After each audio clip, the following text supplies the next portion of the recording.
sa inyo sa atong Facebook Live ron si Mayor Mike Rama og ang iyahag wife nga ni atiman in town sa kaniniang amahan og igsuon sa namatay. Ang igsuon ni Riami Tokmo nga si Roche Tokmo kauban iyang amahan niadto sa mayor's office kaganiha.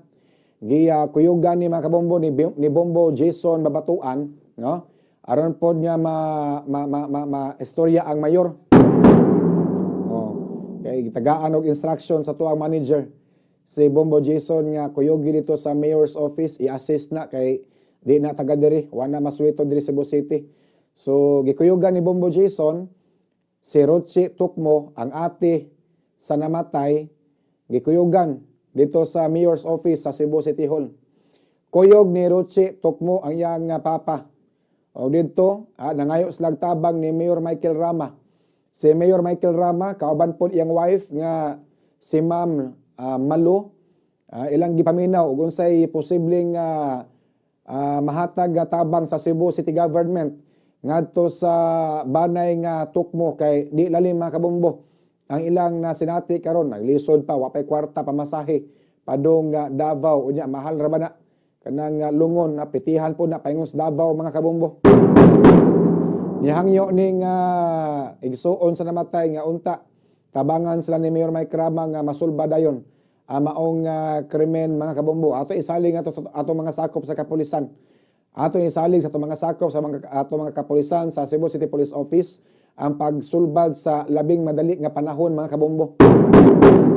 So dito no gipaminaw ni Mayor Mike Rama unsa ilang mga panginahanglan kay ni pasalig ang mayor nga motabang pod no bisan og di ni butante Cebu City, bisan og dili ni taga Cebu City apan nianhi og Cebu City kay diri man gilabay sa Cebu ang patay.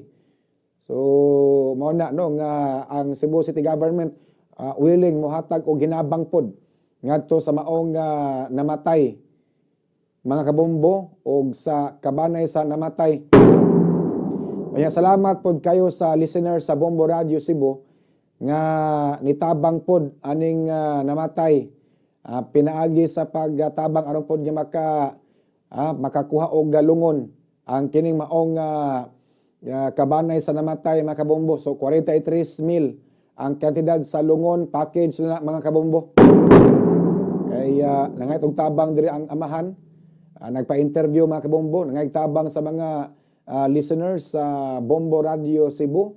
Human nga ma-on air ag cellphone number na inanawag dayon unya ni padangat sa ihag hinabang 43,000 pesos ang kantidad sa lungon package na unya ang problema lang ading maong mga pamilya ni Riami Tokmo ang ilang pamiliti paingon nga to sa Davao mga kabombo. So mo ni usa sa rason o ganong naabot sila nga to sa mayor's office mga kabombo.